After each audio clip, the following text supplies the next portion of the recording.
अस्सलाम वालेकुम नाज़रीन, प्रोग्राम खबर से खबर नादिया मिर्ज़ा में खुशामदीद। नाज़रीन, पाकिस्तान में जो सियासी माहौल इस बना हुआ है उसके तहत तो बज़ाहिर इलेक्शंस करीब हैं, लेकिन कब होने हैं इस पर अभी तक कोई हतमी बात नहीं की जा सकती। उसकी वजह यह है कि ये हुकूमत जो है उसकी आइनी मुद्दत मुकम्मल हो रही है 12 अगस्त को, लेकिन उस पर भी हतमी बात अभी नहीं की जा सकती कि आया कि वो 12 अगस्त को ही रात 12 बजे तहलील हो जाएगी जो कि आइन कहता है, आइन के मुताबिक, या उसको वक्त से पहले तहलील कर दिया जाएगा। क्योंकि खबरें यही हैं कि एक तो 2 दिन या कहीं पे 8 अगस्त भी आ रही थी कि उसको वक्त से पहले तहलील कर दिया जाएगा।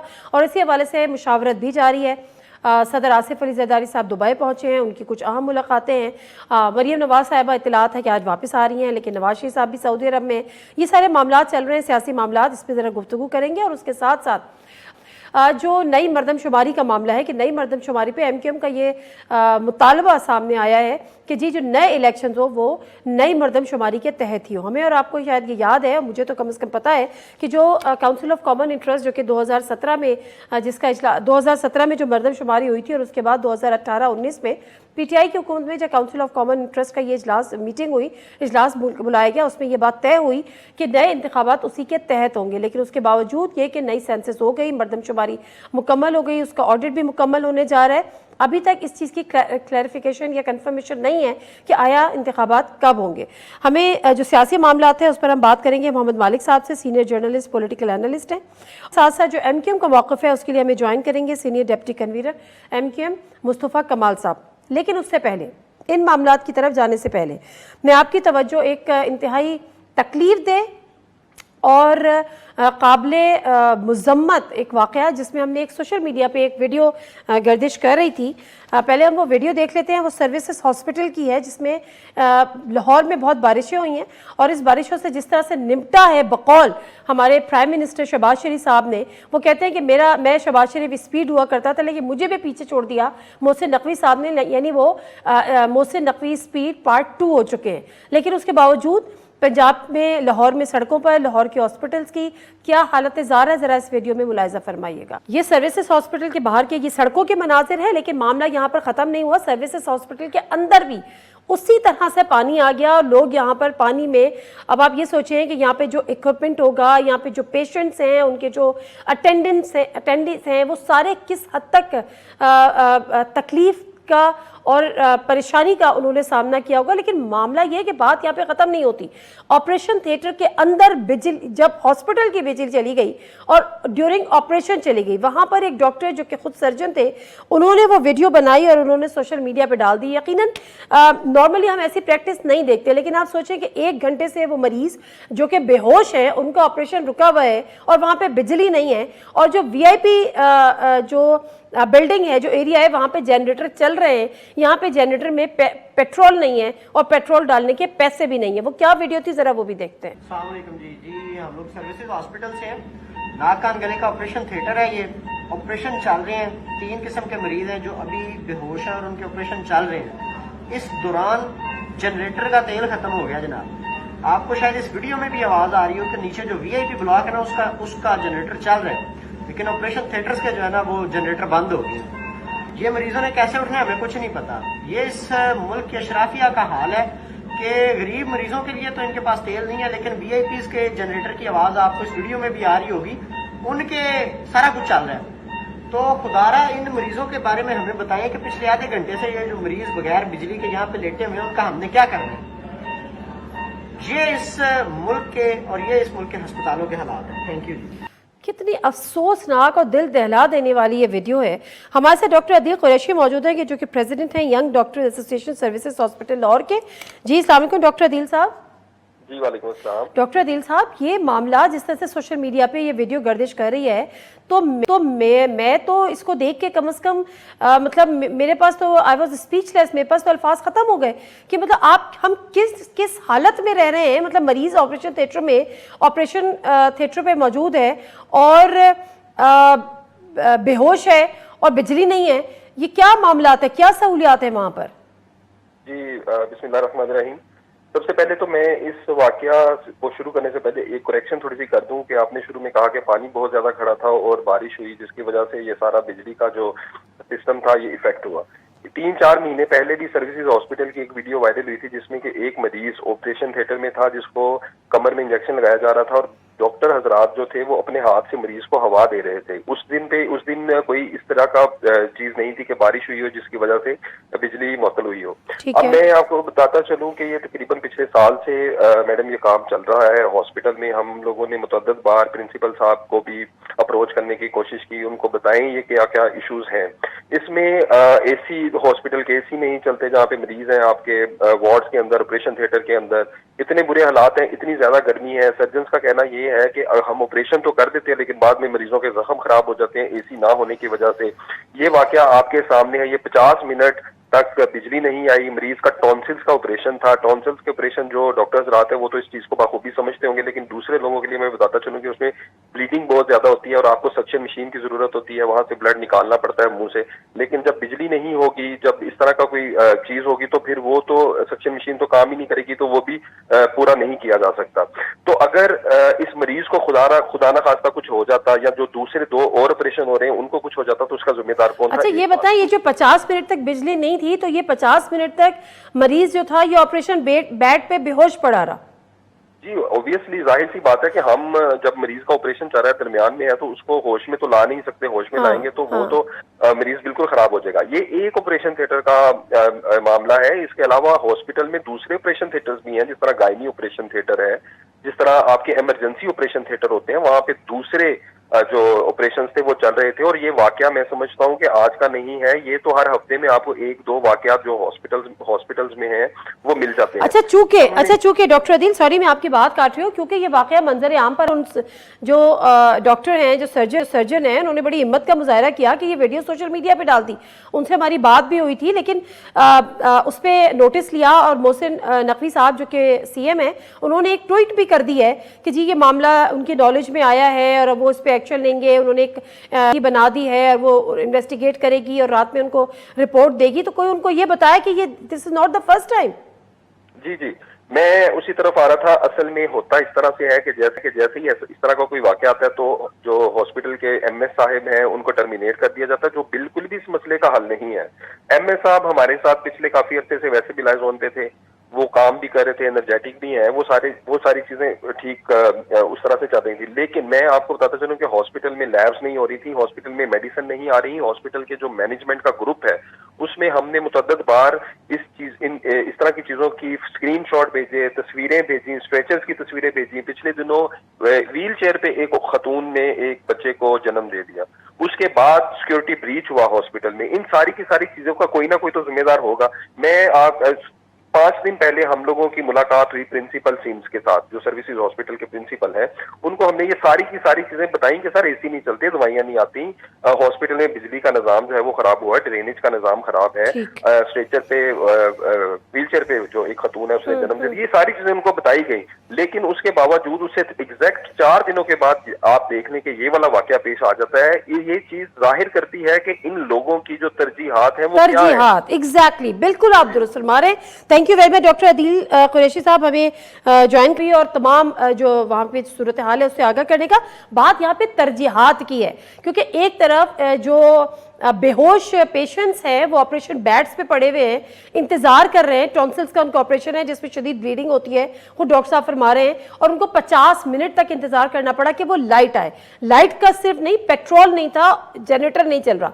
बात अगर तरजीहात की है तो दूसरी तरफ तकरीबन 3.2 अरब रुपए एलोकेट कर दिए गए हैं। उसके लिए खत लिख दिया गया है कि जो 200 नई गाड़ियां मंगाने के लिए पंजाब की ब्यूरोक्रेसी के लिए, क्योंकि उनकी गाड़ियां जो है वो पुरानी हो गई हैं। तो अब गाड़ियां टोयोटा 1300 सीसी भी आएंगी, उसमें वीगो भी आएगी, यानी डाले भी आएंगे, उसमें दीगर गाड़ियां भी आएंगी 3.2 अरब के बजट से। लेकिन वहां पे चंद हजार के पेट्रोल के लिए बेहोश मरीज स्ट्रेचर पर पड़े हुए।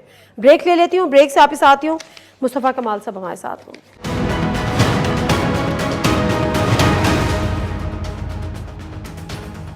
जी नाज़रीन, प्रोग्राम एक दफ़ा फिर आपको खुशामदीद कहते हैं और इस वक्त हमारे साथ मौजूद हैं सैयद मुस्तफ़ा कमाल साहब, सीनियर डेप्यूटी कन्वीनर मुत्तहिदा कौमी मूवमेंट पाकिस्तान। अस्सलाम वालेकुम मुस्तफ़ा कमाल साहब, बहुत शुक्रिया जी आपके टाइम का। बहुत शुक्रिया आपके टाइम का। अच्छा, मामला जो नई मरदमशुमारी को लेकर है, क्योंकि जो नई मरदमशुमारी के रिजल्ट थे और पीटीआई के दौर में जो काउंसिल ऑफ कॉमन इंटरेस्ट में ये बात तय हुई थी कि अब आने वाले इंतखाबात नई मरदमशुमारी के तहत होंगे, और एमक्यूएम का भी अब यही मुतालबा है। लेकिन सर, इसके अलावा ऑप्शन क्या है? अगर ये नहीं होते या टाइम पे नहीं होते तो फिर और अगर अब वक्त ऑलरेडी इतना हो गया है कि अगले 2-3 महीने में इलेक्शन हो तो इसके तहत नहीं हो पाएंगे, और अगर नई मरदम, जो हमें बताया जा रहा है कि नई मरदमशुमारी के तहत होगा तो कम से कम 4 से 6 महीने दरकार होंगे, एमक्यूएम का इस पर मौक़िफ़ है क्या? देखिए, एमक्यूएम का मौक़िफ़ बिल्कुल क्लियर है, लीगल है और आइनी और कानूनी है। 21 करोड़ से फर्ज करें कि अगर आबादी जो है 25 करोड़ हो गई है, उन 4 करोड़ लोगों को आप पाकिस्तान में हक़ राय दही देंगे ना, जब भी तो आपको इलेक्शन आपका फेयर एंड फ्री कहलाएगा, सबको अगर आप पार्टिसिपेशन देंगे। दूसरी बात ये कि जो पहले हल्का बंदियाँ हुई हुई हैं वो तो कराची में तो आपको पता है कि आबादी आधी गिनी गई थी और उसके ऊपर हल्का बंदियाँ की हैं।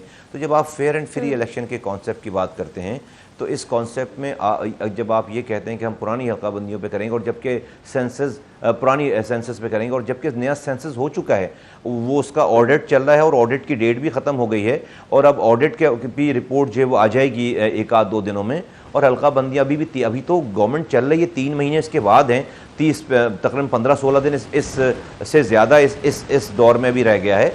तो आराम से हल्का बंदियाँ हो सकती हैं। अगर कोई 10-12-15 दिनों का कोई फ़र्क आता है तो वो फ़र्क मैं समझता हूँ कि कोई बहुत बड़ा फ़र्क नहीं है। और इसी हवाले से जब हमारी मुलाकात हुई है तो प्राइम मिनिस्टर ने बड़ा कैटेगोरिकली ये कहा है कि अभी इस बात का बिल्कुल ये फ़ैसला नहीं हुआ कि इंतखाबात जो हैं वो पुरानी हल्का बंदियों पे कराए जाएंगे। और वहाँ पर हमने कोर्ट की ये वाली बात, एहसन इकबाल साहब उस मीटिंग में मौजूद थे कि हमने 2 बयानात देखे हैं वज़रा के, एहसन इकबाल साहब और राना सनाउल्लाह साहब, और एहसन इकबाल साहब वहाँ थे। उन्होंने कहा हमने इसके बाद अगले दिन उसकी जो है वो उसकी वजाहत जारी की है जो कि उससे बिल्कुल मुख्तलिफ थी, लेकिन वो वजाहत पढ़ी नहीं गई और प्राइम मिनिस्टर ने कैटेगरी सबके सामने ये बात की है। तो हम समझते हैं कि अभी टाइम है और हल्का बंदियाँ कर लेनी चाहिए, नई मरदमशुमारी के ऊपर जो है वो हल्का बंदियाँ कर लेनी चाहिए, 3-3.5 महीनों में काम हो जाएगा। अच्छा, ये मामला ठीक है, तो आप ये कह रहे हैं कि यानी इम्कान है कि अभी जो काउंसिल ऑफ कॉमन इंटरेस्ट का 25 जुलाई को इजलास शायद बुलाया जाए और उस इजलास में ये नोटिफाई किया जा सकता है, तो आप ये समझते हैं कि अगर अगले 3 महीने निगरान हुकूमत को भी मिलते हैं तो भी ये काम मुकम्मल हो जाएगा? जी, मैं ये समझता हूँ, और अगर इसके ऊपर एफर्ट्स डाली जाएँ और ज़्यादा मेहनत की जाए, लोग ज़्यादा लगाए जाएँ, तो ये on a war footing basis पे काम आराम से हो सकता है। ये कोई ऐसी बात नहीं, क्योंकि सेंसस आप ऑलरेडी कंप्लीट कर चुके हैं, ऑडिट भी कंप्लीट कर चुके हैं, और ये काम हो सकता है। अच्छा, अब मसला ये है कि ठीक है, काउंसिल ऑफ कॉमन इंटरेस्ट में जाहिर सी बात है तमाम 4 सूबों के वज़ीर आला आएंगे, सिंध के भी वज़ीर आला आएंगे। सिंध गवर्नमेंट का इस पर क्या मौक़िफ़ है?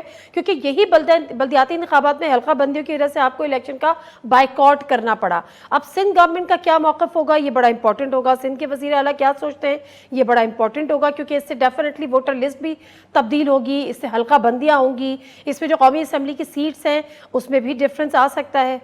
सिंध हुकूमत का क्या मौक़िफ़ है इस पर?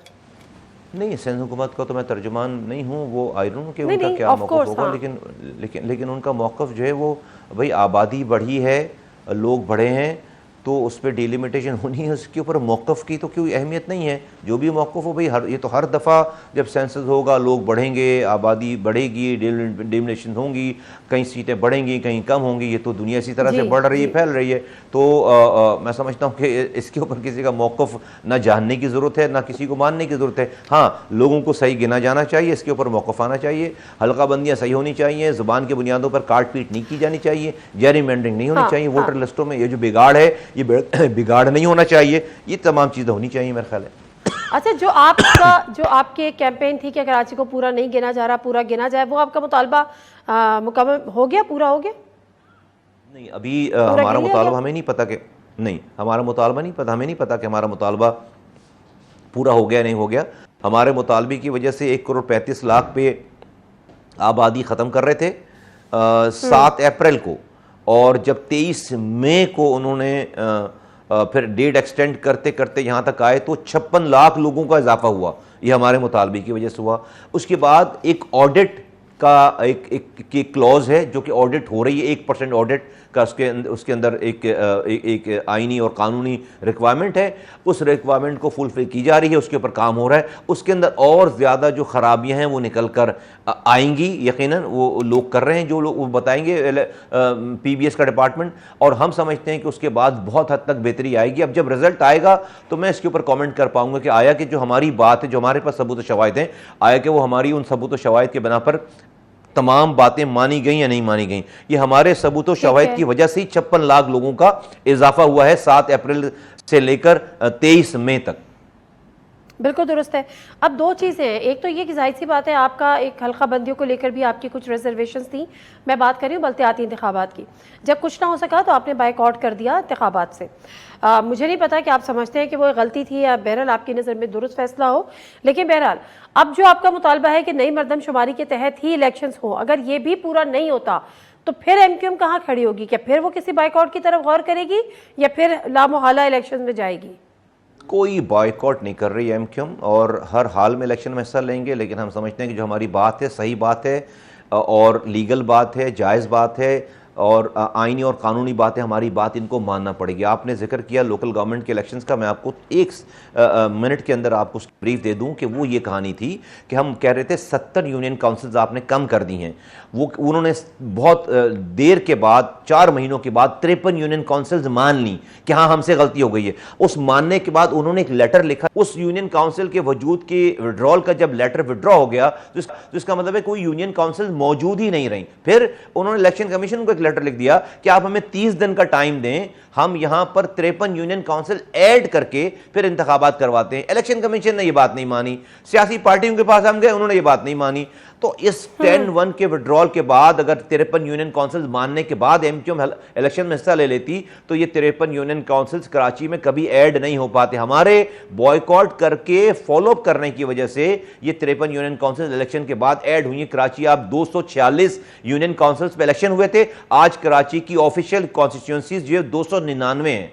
ये उसका बैकग्राउंड है। ये कहानी जो आज की है जनरल इलेक्शन की, ये उससे मुख्तलिफ है। नादिया, यहाँ पे मुख्तसर सा ब्रेक ले लेती हूँ, ब्रेक से वापस आएंगे, गुफ्तगू को यहीं से जारी रखेंगे।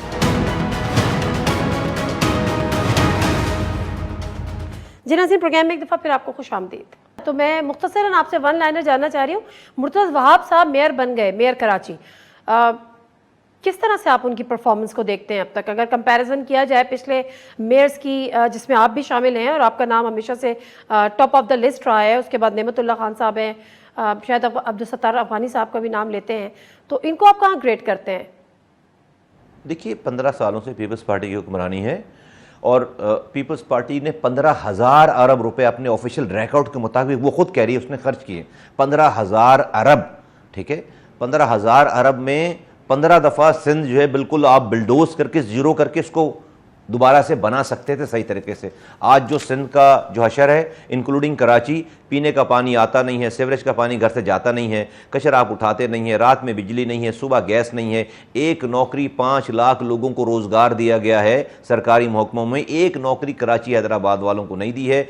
हैदराबाद यूनिवर्सिटी नहीं बनाई, इनके वज़ीर तालीम कहते हैं कि मेरी डेड बॉडी पे यूनिवर्सिटी बनेगी। ये तमाम वो मामलात और हालात हैं कि हमें अपना पानी खरीद कर, हमारा ही पानी चोरी करके हमें बेचते हैं और हम उसे खरीद कर पीते हैं। इन सारे उस दौर में हुआ है सब कुछ जब पीपल्स पार्टी की हुक्मरानी। इसी दौर में यही मेयर साहब 2 साल एडमिनिस्ट्रेटर रहे हैं इसी शहर के, मींस के मेयर वो 2 साल रह चुके हैं और बिल्कुल किसी को जवाबदेह भी नहीं थे वो, और इसी सिंध हुकूमत की पूरी आशीर्वाद के साथ, सपोर्ट के साथ, पैसे के साथ शहर का शहर आप जानते हैं। तो मैं मुझे क्यों गुनाहगार करवाती हैं आप ये कह के कि मैं इसके ऊपर कमेंट करूं कि ये क्या होगा। लोगों के सामने सब चीजें 15 सालों में करके फिर आप मुझे कह रहे हैं कि आप मुझे क्यों गुनाहगार कराती है। सब कह दिया आपने जो आपने कहना था। बाय द वे नहीं, मैंने तो आपको हालात और वाकयात बताए, मैंने तो नैरेट किया सिर्फ, मैंने कोई बात नहीं की, मैंने अपनी तरफ से मैंने कोई बात नहीं की। जो हुआ हुआ है ग्राउंड पे 15 सालों से, मैंने सिर्फ आपको वो सिर्फ प्रोनाउंस किया उन तमाम चीजों को। बिल्कुल ठीक है। अच्छा, मसला ये है कि हुकूमतें आ रही हैं, हुकूमतें आती हैं, हुकूमतें चली जाती हैं, कराची के मसाइल, कराची का एहसास महरूमी वहीं के वहीं खड़ा हुआ है। MQM एक ज़माने में 25 सीटें लेती थी, MQM 7 सीटों पर आ गई है। आने वाले इलेक्शन में आप क्या देख रहे हैं कि लोगों की नज़रें वाकई दोबारा से PTI का जो हाल है 9 मई के बाद दोबारा से वो जो है वो सीट्स एमक्यूएम ले पाएगी और एमक्यूएम को तमाम धड़े मिलने के बाद पजीराई मिली है अवाम में? इसके अलावा चॉइस ही नहीं है और हम 2013 की पोजीशन पे वापस जाएंगे इंशाल्लाह ताला, अपनी 25 सीटें वापस लेंगे इंशाल्लाह ताला। और जिसमें 17 सीटें कराची से थी, 2 सीटें जो है वो हैदराबाद से थी और फिर उसके बाद जो है वो ख़वातीन की सीटें मिलाकर रिजर्व मिलाकर 25 सीटें बनती थी। क्योंकि देखिए 15 सालों से पीपल्स पार्टी ने कुछ भी नहीं किया है, परफॉर्मेंस आपके सामने है। 5 सालों तक 4 सालों तक पीटीआई की हुकूमत रही, कुछ भी नहीं कर सके और आज आप पीटीआई का जो पोलिटिकल हशर है वो वोट क्यों देंगे? एमक्यूएम पाकिस्तान को लोग वोट क्यों देंगे? इसलिए कि आखिरी काम इस शहर में हमारे ही हाथों से हुआ हुआ है। आखिरी दफा ये शहर हम बहुत बुरे होंगे। 2018 में वोट नहीं पड़े आपको फिर भी? देखिए तो नादिया सुन तो आप जज्बाती ना सुनिए, जो है वो 2018 के इलेक्शन को आप इलेक्शन कहती हैं। अगर आप इलेक्शन कहती हैं तो मैं चुप हो जाता हूँ। 2018 का इलेक्शन तो वो इलेक्शन था जो जीतने वाला भी नहीं मान रहा और हारने वाला तो मान ही नहीं रहा। आरटीएस फेल होने वाला इलेक्शन था। तो 2018 की मिसाल सर ना करें ना, इलेक्शन नहीं मानते मगर हुकूमत का हिस्सा बन गए थे। इलेक्शन नहीं माने तो फिर जाली हुकूमत का हिस्सा ना बनते। लेकिन आपका जो सवाल था कि लोग हमें क्यों वोट देंगे, मैं उस वाले सवाल की बहुत इम्पोर्टेंट, लोग इसलिए हमें वोट देंगे कि आखिरी दफा शहर में काम हमारे हाथों से ही हुआ था। हम बुरे होंगे, हैं बुरे, लेकिन इन सबसे कम बुरे हैं जो लोग हैं, इन सबसे कम बुरे हैं और हमने अपनी बुराइयों को कम किया है, अपनी खामियों को कम किया है। और आज इस मर्जर के बाद जो कंसोलिडेट हुई है पावर, ताकत हो पाई है कारकुनों में, अवाम में, और हमारे पास काम की लेगेसी है। अगर हमें कोई कामों से, अपने कामों से रिप्लेस कर देता ना, अपनी तरक्की के कामों से 15 सालों में पीपल्स पार्टी रिप्लेस कर देती, हम फना हो जाते। हमें 4 सालों में पीटीआई रिप्लेस कर देती, हम फना हो जाते। हमें लोगों ये पता चल गया कि ये जो कुछ भी हुआ है आखिरी काम हमारे हाथों से हुआ, इसलिए लोग हमें वोट देंगे और हम पहले से बेहतर करेंगे इंशाल्लाह ताला इन चीजों को। चले ठीक है। अब एक आखिरी सवाल, मैं सोशल मीडिया पे एक वीडियो क्लिप देख रही थी जिसमें 8 साल बाद एमक्यूएम के 5 असीर कारकुनान जो कि लापता थे वो वापस आए और अपनी फैमिली से मिले। सर ये 5 वापस आ गए, मजीद कितने हैं और उन लोगों के लिए आप क्या कोशिशें कर रहे हैं? तकरीबन जो है वो 90 के करीब और हमारे साथी हैं जो अभी भी लापता हैं और तकरीबन 700 से ज़ायद कारकुनान जो है बाजियाब अल्हम्दुलिल्लाह हो चुके हैं और वो अपने अपने घरों में हैं। और उसके बाद इस सारे 7 सालों में आप इस शहर में कोई मिसकैरेज नहीं देखती कि कोई फाउल नहीं देखते आप, कोई खुदा न खास्ता कोई मिसहैप नहीं हुआ है। तो अल्लाह का शुक्र है कि जो है वो ये जो पार्टी है और इसकी जो लोग हैं इस शहर में इन्होंने अमन कायम करने के लिए एक अपना रोल प्ले किया और आज भी प्ले कर रहे हैं। और हम उम्मीद सर ये जो 90 लोग अभी भी लापता हैं, ये एक तो ये कि ये जो 5 की रिहाई हुई है ये किसकी कोशिशों से हुई है? यानी वज़ीर आज़म ने इंटरवीन किया, वज़ीर आज़म को ये क्रेडिट देते हैं या कहीं और से? दूसरी बात ये कि जो 90 लोगों की आप लोग कोशिशें कर रहे हैं वो किस प्लेटफॉर्म से कर रहे हैं और किससे बात चल रही है? नादिया ऐसा है कि ना मैं आपको अभी मैं आपके उस पर आपके से नहीं डिस्कस कर सकता ये कि किसकी कोशिशों से हुई है, और मैं ना आपसे ये डिस्कस कर सकता हूँ कि अभी हम उन जो लोग लापता हैं उनके लिए किससे कोशिशें कर रहे हैं। मुझे इतना ही यहाँ रखें क्योंकि मेरी ज़ात का मसला नहीं है, बहुत सारे लोगों की ज़िंदगियों का मसला है, ख़ानदानों की ज़िंदगियों का मसला है। तो मैं आपसे गुजारिश करूँगा कि मुझे इस वाली बात पर मुझे यहीं तक रखें, मैं इस वाली बात का आपके जवाब नहीं दे सकता।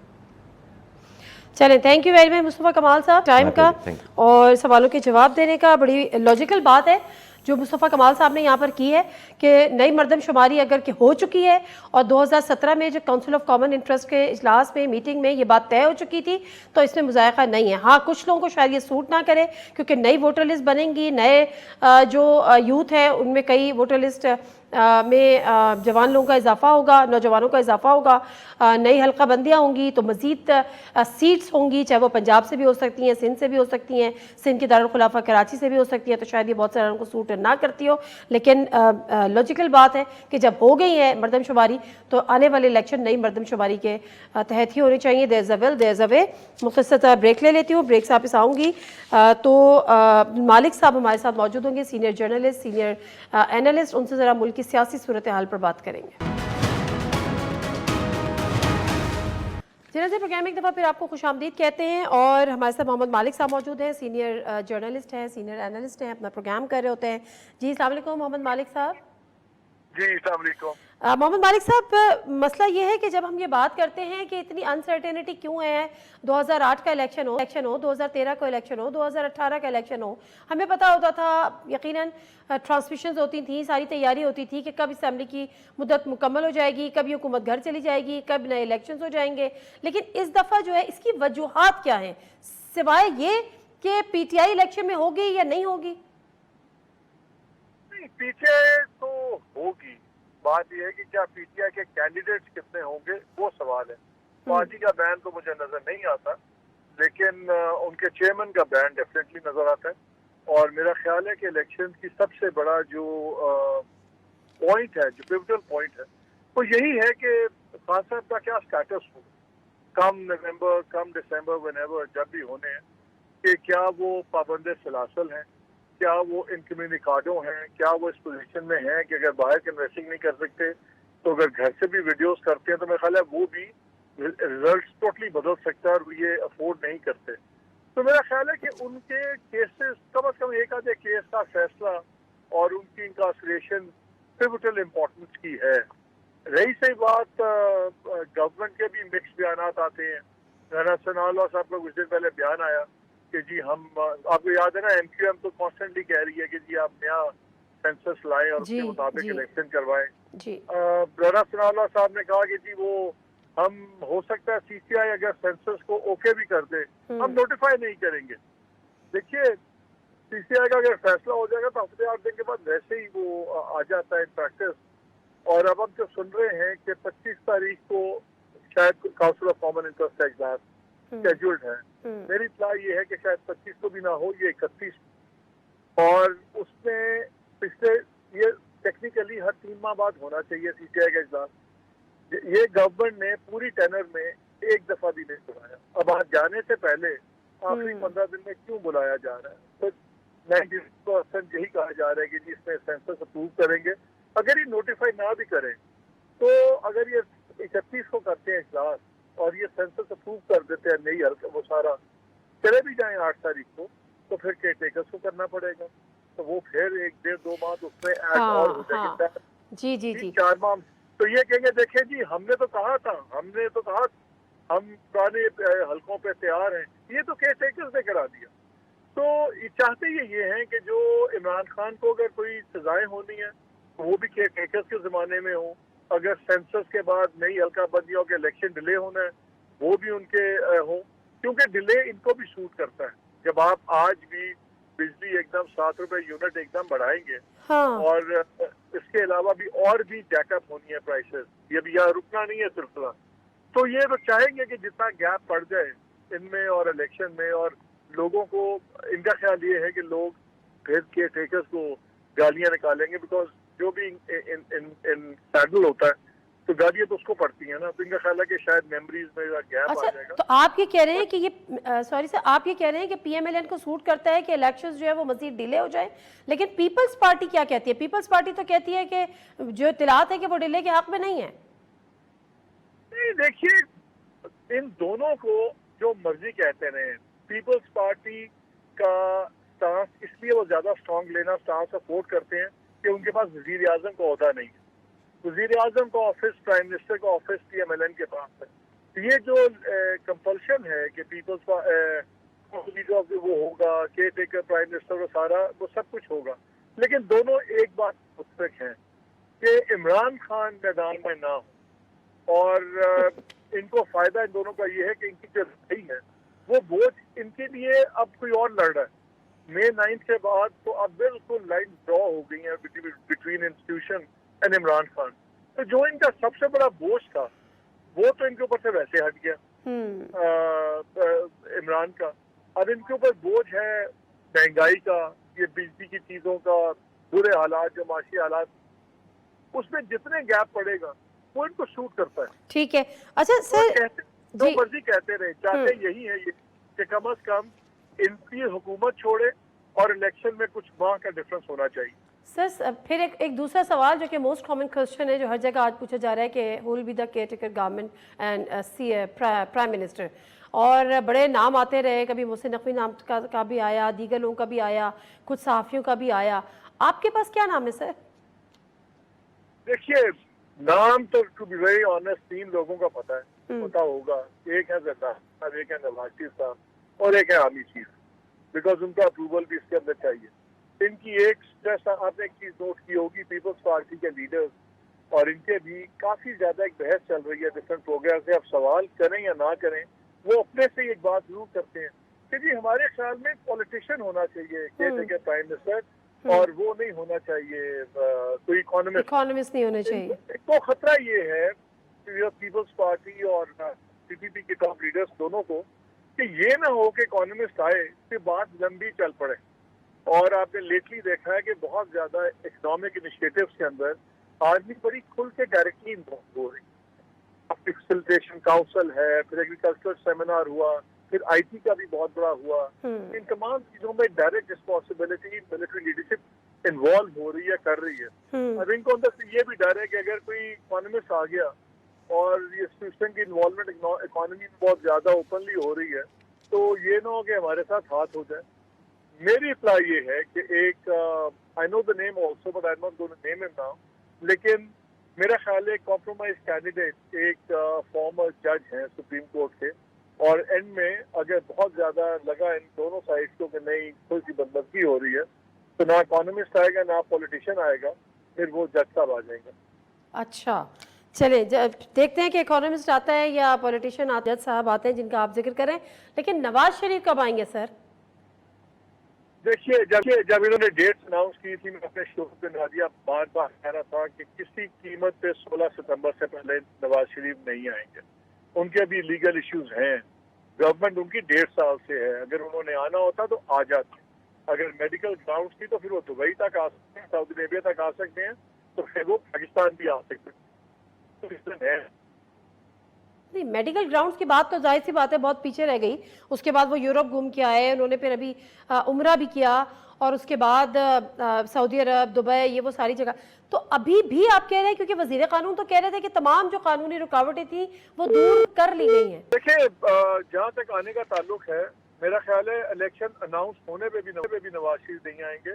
वो तब आएंगे जब उनको एक्चुअली पता होगा कि अब इस डेट को इलेक्शन होने हैं, उसके पहले फिर वो आएंगे। वो खाली अनाउंसमेंट की तारीख पे भी नहीं आएंगे। ये सिर्फ अपने वर्कर्स को सबको बताने के लिए बार बार होता है जी आ रहे हैं। आपको याद है 14 अगस्त भी चल रही थी डेट, जी। पिछले नवंबर 2022 भी चल रही थी। जावेद लतीफ साहब ने तो डेट भी दे दी थी कि 26 नवंबर या 26 दिसंबर को आ रहे हैं। फिर एयाज सादिक साहब के, उन्होंने भी कहा कुछ हफ्तों की बात है। ये कोई ना कोई बॉयल पे रखते हैं चीज को।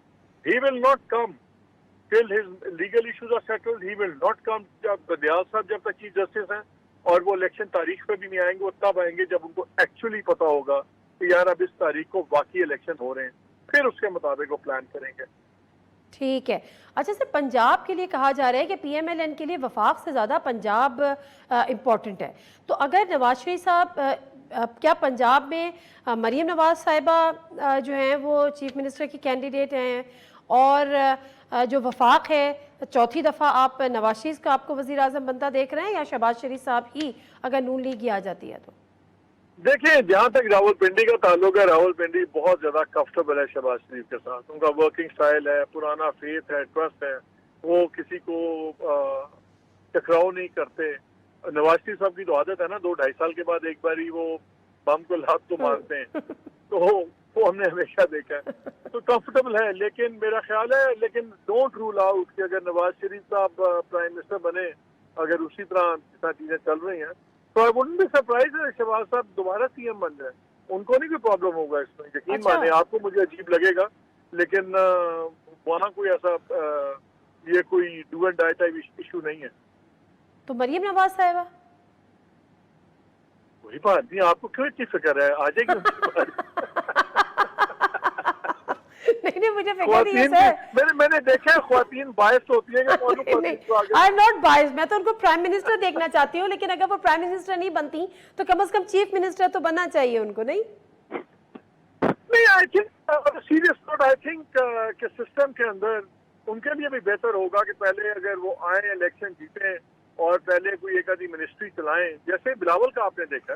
आई थिंक जरदारी साहब डिड अ ब्रिलियंट थिंग। उन्होंने उनको फॉरेन मिनिस्टर बनाया, वर्ल्ड स्टेज पे वो इंट्रोड्यूस हो गए, उनको एडमिनिस्ट्रेटिव एक्सपीरियंस भी हो गया कि वजारत कैसे होती है। देखिए 25 करोड़ का मुल्क है, ये कोई मजाक नहीं है कि घर से बच्चे को उठाएं और आप वजीर आजम बना दें, खिलौना नहीं है।